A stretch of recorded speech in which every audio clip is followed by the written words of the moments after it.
Welcome to my pre-ride of Gullegem, and I'm your host, Rebecca Faringer. So we just went through the start grid there, and obviously this is a pavement start stretch, and it's different than years before. We used to start on a more central city street and turn into an alleyway. This time we make a sweeping right-hand turn before we hit a pretty tight choke point for a start and have to hop over this little curb. Luckily, it was really well sandbagged. And here is one of the few muddy parts of the course. Luckily, I got to stay right the whole time and didn't have to contend with what may have been a muddy bog on the left. A right-hand turn and over this little bridge, and then a slick sweeping right. We used to come down here, but the opposite way, and at the end of this make a right onto the start-finish straight. But this year we go under that nice arch through this bumpy section and along this field here on the right.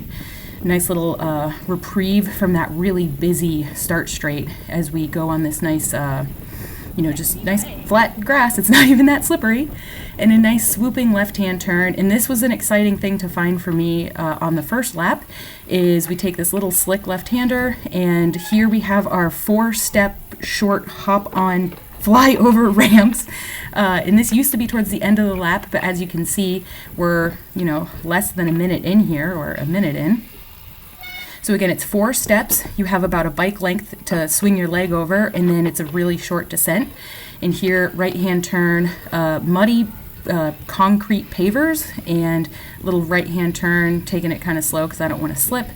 And here we have a feature that's always kind of a feature. It's a straighter run-in this year, and it's this off-camber, almost pyramidal. Is pyramidal a word? I don't know. It's shaped like a pyramid. I guess I could have tried to point the camera at it a little bit better. But in years past, you didn't have as good of a run-in, but you're going down this pavement stretch here, and you're just kind of climbing it at an off-camber, and you can just pump over the top. If you can't climb it, you have to run, obviously. If you can't ride it, you run it. And the issue with running it is the top is really narrow, so you are mounting on almost on the downside, which is, it's fine for some, but it's a little bit bumpy, and people don't like not being clipped in for the transition. So here I'm trying the line further to the right, and I didn't fully clear it because there was a rider at the top, but it turns out at race pace I was able to clear that sometimes with just a foot down at the top. All of the men are able to ride it pretty easily. A lot of the women end up running it. I'm not sure what the front of the field did. I'm sure they rode it pretty easily. Slick right-hand turn there before you pump up sort of the, butt side of this weird pyramidal ramp. Pretty slick right-hand turn before you go into what I think is a new feature here. Got those Toyo tires piled up here. Just a little hooking left-hand turn, which caused me an issue in the race. Here's a slick right-hand turn, as this is wet leaves on top of that smooth pavement. And then a little transition here before we hump up and over the true butt side of that weird pyramidal feature. Again, is pyramidal a word? We never really know. So the ground here is a little bit bumpy. Another slick turn across some more pavement, because we love slick pavement here, before a nice bumpy run up parallel to the pits. But what I was going to say about that little tire turn is, in the second lap, I shoulder checked it, and then I slid, my wheel turned, and I got my thigh stuck in my drop bars, and I was stuck there, and I had to yell to the group behind me, like, I'm stuck! Obviously, we're making a tight left-hand 180 by the pits here, and this is one of those turns where you're not sure if it's going to get wetter, drier. Here's the pit entrance to the right, or what it is. So that ended up in the race kind of being a just quick hop off the bike, run the 180, and hop back on. And that tended to be the best way to carry speed through that, rather than take the turn a little bit wider and muscle through the mud. Hop over a little route there, and we're missing the nice, backhoe archway that was here last year because it was earlier in the lap. Slick left-hand turn, pump over this guy, and here's a nice mud bog, tacky line to the right. To the left wasn't too bad, but most people stayed right here. This is a slick little off-camber turn. And now we're entering the sand pit. It's a different sand pit than in years past. This is just straight. But don't you worry, I still managed to F it up every single time. Here I am like, look, Mom, I'm doing it. Oh, I'm going to climb to the right here. Oh, I'm doing it. Oh my God, I actually made it. Only time of the day I pedaled all the way through the sand pit. All the other laps, I either dismounted early and ran, or I fully committed and then buried my front wheel and went crotch to stem real fast. So then we make a right-hand turn, and this is maybe the nicest part of the course to pedal, and it's especially nice because here in Cursed Period, we all have tired legs, and we know that we have a system of tight chicanes coming up before the barriers, so what's the point in sprinting into it? So making sure your pedals are clear of sand and mud so you can dismount for these barriers that can kind of sneak up on you if you don't know they're there.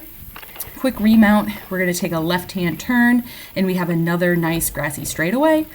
And I think normally in these pre-ride videos, I would maybe be making fun of the grass straightaway, saying, and we're here, and we're still here. But honestly, this was a nice little time because it's, I don't know, one of the first races here in Cursed Period where during the grass we're not going through a slog or, you know, contending with other features. And it's, I don't know, just like a nice little break for your brain and your body. But it seems like when I was at this part of the course, there was always somebody trying to sprint me for this corner up here, so I always had to go really hard, which was just upsetting to me because, you know, I'm just tired right now, and there's a World Cup tomorrow, like as in tomorrow after this race and as I record this. So now we start our fun little Belgian up-de-doos, and fail. It's a downhill in a slick right-hand turn, and then you try to make that steep up, and given how that went for me just there, I assumed I'd be able to ride it in the race, and I did not. So that was a downhill. This is a cool little camber turn. It was a little bit slippery and a little bit more of some up-de-doos, but less steep than those grassy ones. So before my race, it rained, and it was a little bit slipperier than in pre-ride, so I tried to ride that thing that I had almost cleared up there, and I caused a small pile up and ended up running it every time in the race. And now you see I like make nice eye contact with that pole. I love staring at poles. I don't know if it's like, you know, a future calling of mine, maybe a past life calling, but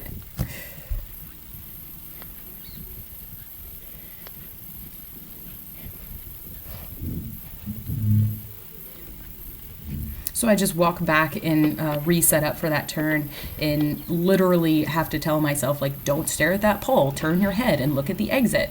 And as you can see, actively reminding myself to do that goes a lot better for me because you don't want to run into the pole and have to reset up for that climb. It's nice to have a little bit of momentum to carry you up that little hump. And then a nice sweeping right-hand turn. This stayed pretty slick throughout the day, and you wanted to carry momentum through it as you go up for this next set of up-de-doos. So I here stayed left, and it sort of hit you, sent you straight into that fence, but in the race, a nice line going diagonal up it came out. And here's a nice little climb, and in the race it was more slippery, and there were a lot of front wheel slide outs towards the outside of that fence there. And in the race, those pre-slid out ruts got me every single time, and I always had to dab, and it was upsetting. So here's another, this is our last up for the little up-de-doo section before we get this, you know, like, I don't know, sort of muddy, tacky straightaway here. And in the race, I ended up setting up more wide for this turn to stay in the grass, so it had a little bit more traction. Go through that innocuous non-mud pit, more of just a rut pit. There I'm telling Greg, thumbs up, I'm going to be done here so he can go and eat a sandwich. And, you know, the only real mud of the course is right here. That was a little bit sloggy, but now after the pit exit, it gets really heavy. And here I'm just trying out the right-hand side, drift into the left-hand side. That was not there during the race, whatever that was.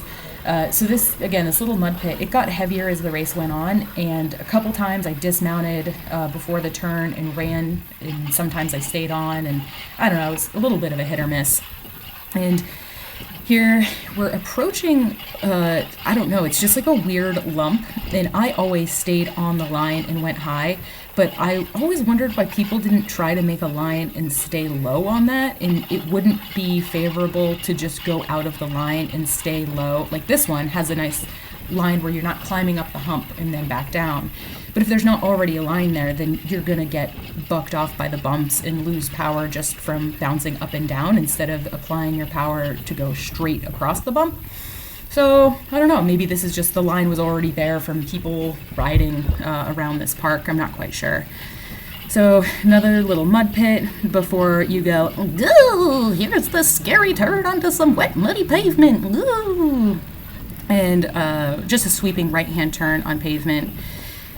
And then if I would pedal faster, this would flow better. Come on, me. Go faster. And this pavement just goes on until we do a nice little transition over. It's actually not a curb. I think it's freshly laid asphalt or something, and they just threw a pretty heavy sandbag up against the edge there, and it ended up being a non-issue. I would have been interested to see if any races had come down to a sprint, if, I don't know, needing to hop over that as you're prepping for a sprint would do anything. I'm sure for the men, they're just like, this is nothing. But for me, I'm like, oh, what do you mean? I have to climb up a mountain before I sprint? And by the way, right now I'm just setting up to do some start practices, and I'm sure you want to be here for this experience. I'm just going to keep talking while I have your ear. So I like to go to the start grid and find what gear is the best to start in, because every start grid has its own personality. Sometimes it's a little bit uphill, a little bit downhill, pavement's a little bit more coarse. And now I also want to take this a little bit at speed, hopping over that little curb. I tried to not touch my brakes before I hit it, but I think I did touch my brakes because I'm a child. And heaven forbid I'd be able to hop up something that is literally 1.5 inches tall. Anyways, so this was Gullegem, or as I was riding it today, Gullegem! That was me being scared. That was not an impression of me being a ghost, but that's what it sounded like. Thanks again for joining, and thanks to Gullegem and Hexia for putting on another great, fun, solid C2 event that just, kind of takes the pressure off and is a great opener before the World Cup in Not Hulst, Zealand, whatever it ends up being. I have no idea what I'm doing right now.